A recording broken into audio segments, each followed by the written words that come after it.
Seja muito bem-vindo ao canal, meu nome é Leonardo Carvalho e no momento que eu estou gravando esse vídeo eu estou há exatos 2 meses trabalhando remotamente para uma empresa do exterior, uma empresa situada nos Estados Unidos, mas que tem o time, o quadro de funcionários distribuídos ao redor do mundo, em vários países, trabalhando de forma remota. E nesse vídeo eu venho te contar como tem sido minha experiência trabalhando, falando 100% o idioma inglês, tanto na escrita quanto na comunicação, nas reuniões. E para ser totalmente justo com vocês, eu diria que não é bem 100%, vai 99%, porque tem alguns brasileiros na empresa e quando a gente precisa falar no privado, assim, uma reunião só com algum brasileiro, por exemplo, aí a gente fala em português nesse caso, mas são raros esses casos, tá? Praticamente 100% do tempo é em inglês, então eu vim compartilhar com vocês como está sendo isso, porque é a primeira vez que eu tenho uma experiência desse tipo. Então fica comigo no vídeo até o final, porque eu descobri uma coisa esses dias que é uma dica que vale ouro. Eu não vi em nenhum lugar e tem me ajudado no dia a dia, em alguns casos pontuais, e acho que pode te ajudar muito caso você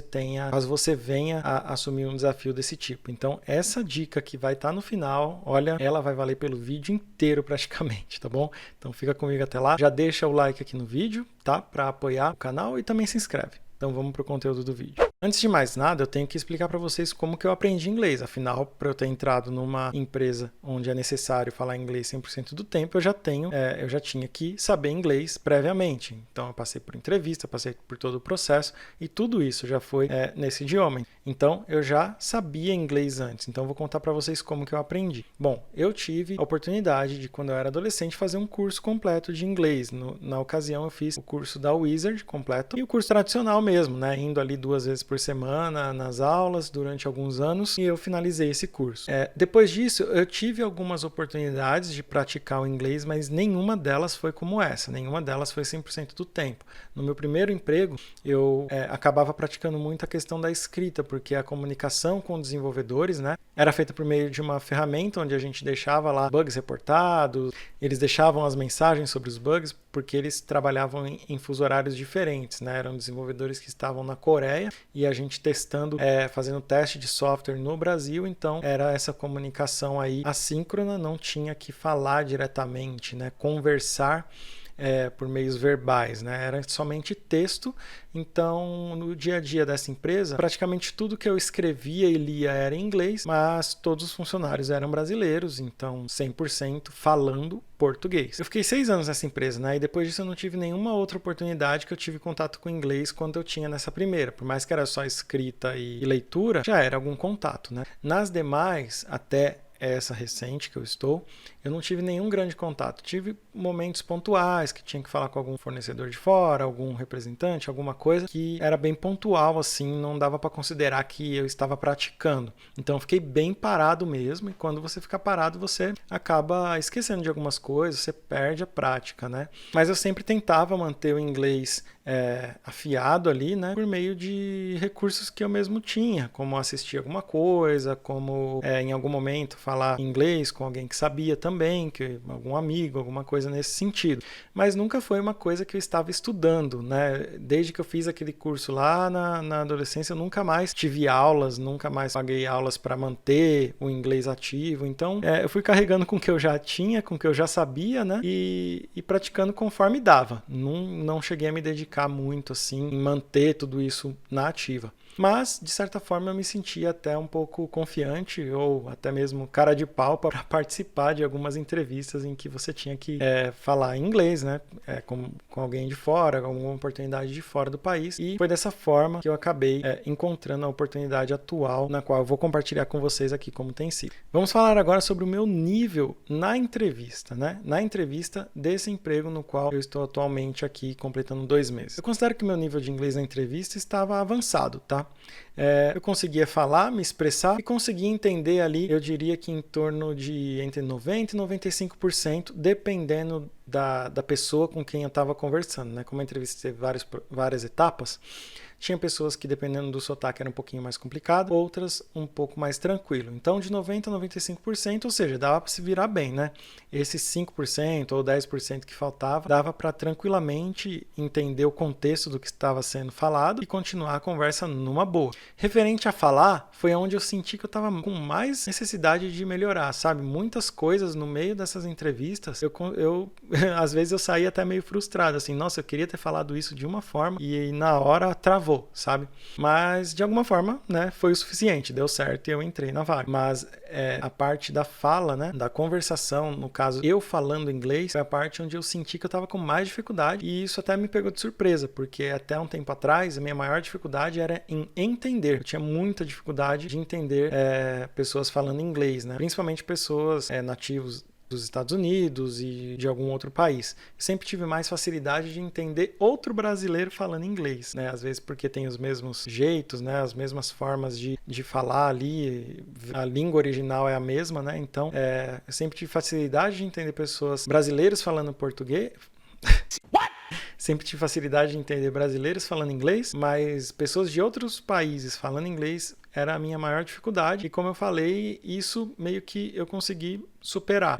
Minha maior dificuldade no momento da entrevista foi falar. Mas acabou dando tudo certo, por mais que eu não fiquei satisfeito com a minha performance falando do inglês em si, né? Da forma com que eu expressei o que eu gostaria de falar nas entrevistas. Deu certo, foi o suficiente, entrei e a partir dali era encarar o desafio e melhorar nesse sentido. Falando agora da primeira semana, eu acho que para mim a primeira semana foi a mais difícil, porque por não estar acostumado com isso tudo, com falar inglês o dia inteiro, todas as reuniões, né? Tudo no dia a dia ser em inglês, foi na primeira semana onde eu acho que eu tive mais dificuldade. E dificuldade não no sentido de falar e de entender, porque eu conseguia, com o que eu tinha ali, me comunicar, né? Mas em termos de cansaço mental, sabe? Parecia que você estava o tempo inteiro tentando traduzir para sua cabeça o que estava sendo falado para português, para daí você assimilar, pensar em português e aí traduzir novamente na sua cabeça e aí falar inglês. Nessa primeira semana eu senti que eu estava fazendo muito esse processo, o que não é o ideal, né? O ideal é que a gente com naturalidade passe a pensar já no idioma que a gente quer falar. Mas isso vem com o tempo, né? Então essa primeira semana foi mais cansativa, assim, mentalmente, porque foi bem nessa transição, né? Eu saí de um trabalho onde eu não falava inglês em nenhum dia, nem na parte de comunicação escrita, leitura, nem conversação, muito menos. Era tudo 100% em português e, né, do nada, troquei para 8 horas, pelo menos, do meu dia ali em contato com o inglês. Então, essa primeira semana foi realmente a mais difícil. Sobre o primeiro mês. No primeiro mês, eu considero que o meu status ele melhorou. Tá? Comparado à primeira semana, eu já estava conseguindo virar a chave mais naturalmente, né? Eu sentava aqui na minha cadeira para começar a trabalhar, meio que já virava a chave, eu já começava a me comunicar com a galera em inglês, alguém chamava numa reunião, alguma coisa, a chavinha estava virando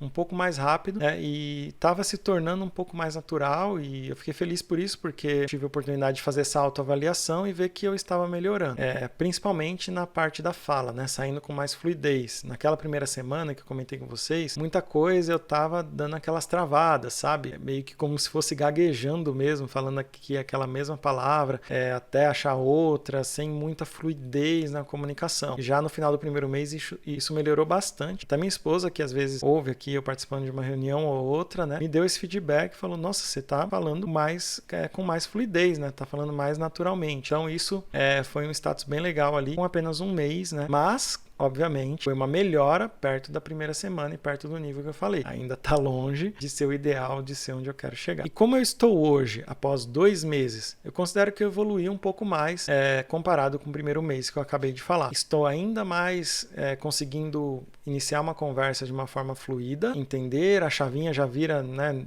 Praticamente nem sinto essa chave virar, né? Eu sento aqui e começo a me comunicar tranquilamente. Então, tudo isso se tornou bem mais natural, tá? Então, foi bem bacana. Esses 2 primeiros meses eu considero que eu evolui bastante. Agora eu quero contar para vocês 2 coisas importantes. O que eu mais sinto falta dentro dessa questão de se comunicar em inglês e qual é o maior desafio, tá? Começando pelo que eu mais sinto falta. O que eu mais sinto falta no dia a dia, me comunicando 100% em inglês, sabe aquele momento que você quer brincar com alguém, fazer uma piada ou falar alguma coisa que já está tranquilo, já está natural no seu idioma e você não sabe exatamente como expressar aquilo no idioma que você está tentando falar. E se você não sabe aquilo de cor, né, já não teve nenhuma vivência com aquele tipo de expressão, você pensa no seu idioma, você quer transportar aquilo e às vezes no meio da conversa você quer fazer essa brincadeira, alguma coisa, e aí você tenta dar uma volta, não sai a mesma coisa. Não sai, não adianta. Eu acredito que isso vai melhorar com o tempo, né? Eu já aprendi várias coisas novas, mas não só com o tempo, né? Isso também vai necessitar de estudo e é algo que eu tô um pouco em falta, né? Eu não tô estudando de fato inglês à parte. Eu tenho feito minhas anotações, né? Tenho praticado inglês por meio de vídeos no YouTube, assistindo filmes sem nenhuma legenda, né? O filme no idioma original, em inglês, sem nenhuma legenda. Vejo que eu já tenho conseguido pegar assim, qualquer filme, mais do que 90% do que está sendo conversado ali. E também no dia a dia, né? Às vezes eu tento, no dia a dia aqui mesmo em casa, pensar em inglês. Por exemplo, eu estou olhando para alguma coisa, eu tento pensar naquela coisa, na palavra em inglês. Ou vou fazer alguma coisa, sabe quando você pensa, mentalmente você fala o que você vai fazer? Eu tento falar aquilo para mim mesmo em inglês. E às vezes do nada aqui eu estou em casa, começo a falar com a minha esposa em inglês, ela entende alguma coisinha, outra, né, tá aprendendo ainda, mas ela fala, meu Deus, o que eu vou fazer agora? Começou a falar inglês, pronto. Então é o jeito que eu tenho feito para estudar. Não é bem um estudo, né? É mais uma forma de manter o contato com o idioma. Então esse é um ponto que eu estou considerando de voltar a estudar mesmo para acelerar esse processo de cumprir esses gaps, desses pontos que eu mais sinto falta, né? Como eu falei aí, dessas piadas que às vezes você quer brincar com alguém, fazer uma coisa um pouco mais descontraída numa reunião, falar alguma coisa e você trava ali porque você só sabe no seu idioma nativo. E também expressões do dia a dia, né? Esses dias eu me peguei me questionando, assim, eu queria falar alguma coisa com o será, no equivalente ao será do português, sabe? Não o será de tipo vai ser, mas o será de que será que você tá prestando atenção nesse vídeo, por exemplo? Como falar isso em inglês? Eu pensei em português primeiro, falei, caramba, preciso pesquisar isso, né? Então eu vi que é uma coisa que a gente usa muito no português e que no momento ali eu não soube, eu tive que falar de outra forma aquilo, né? E tive que pesquisar posteriormente como que fala isso. Então eu sinto falta bastante dessa questão desse tipo de comunicação mais descontraída, né? E também de expressões do dia a dia. Acredito que isso eu vá melhorar com o tempo, mas eu também posso fazer algo para acelerar, que seria estudar um pouco mais, é algo que eu preciso me organizar no meu tempo para fazer. E o maior desafio está linkado com isso, né? Para mim, o maior desafio disso tudo, de trabalhar numa empresa falando 100% do tempo em inglês, é que você não tem outra saída. Ou você fala inglês ou você fala inglês. Você está falando com alguém que não vai entender o português. Então, sabe quando você está conversando com alguém que fala português também, mas você está conversando em inglês? Você esquece uma palavra e você fala ela em português? Pois é, não tem essa mamata.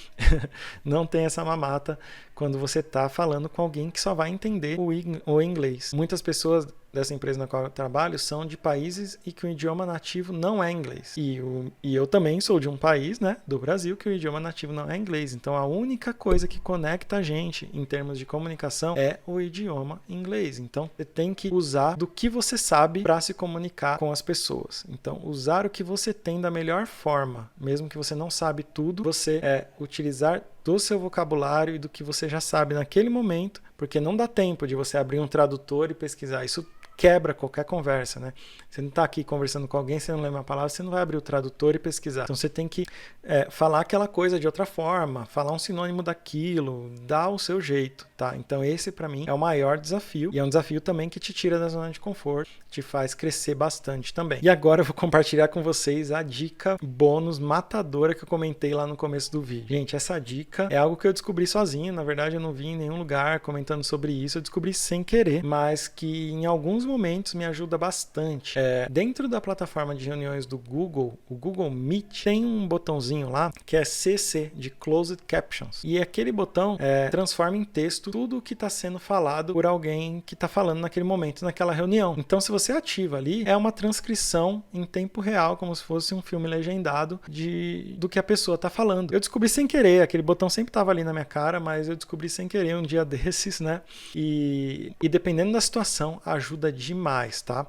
Mas você tem que saber usar com parcimônia, porque ao mesmo tempo que pode te ajudar, também pode te atrapalhar, né? Você não pode ficar viciado nisso e não passar a entender mais o que as pessoas falam ou prestar atenção nelas falando e só ficar lendo. Não.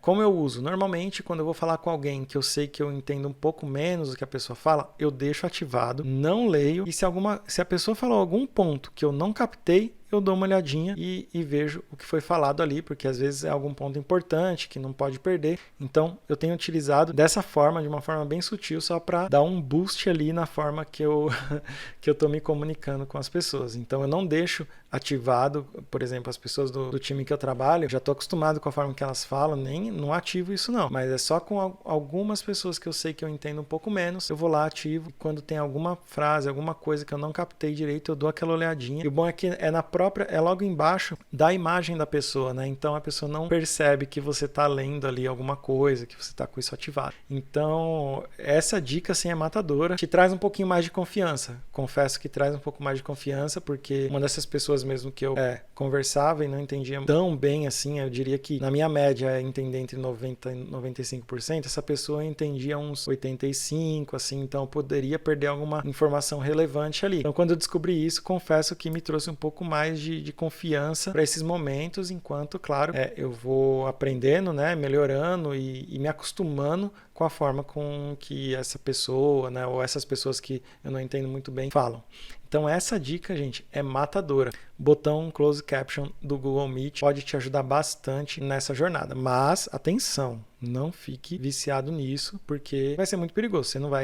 Você não vai aprender, certo? Você não vai se desenvolver. Considere como uma pequena ajuda, um empurrãozinho em alguns momentos que você precisar. Então é isso, galera. Quis compartilhar com vocês aqui minha jornada, para vocês também verem que você não precisa ser totalmente fluente para encarar um desafio desse, né? Você pode sim saber se comunicar minimamente ali, entender, se expressar e ir depois melhorando no meio da jornada, tá? Você nunca vai estar perfeito para começar. Então a melhor forma de você se aperfeiçoar é entrando de frente, encarando os desafios, beleza? Espero que esse vídeo tenha te ajudado de alguma forma. Se te ajudou, se você gostou do conteúdo, te convido a se inscrever no canal e também deixar o like no vídeo. São formas aí que não vai gastar nem 5 segundos do seu tempo e vai ajudar imensamente o canal e vai me ajudar a trazer mais conteúdos para vocês, beleza? Vejo vocês no próximo vídeo.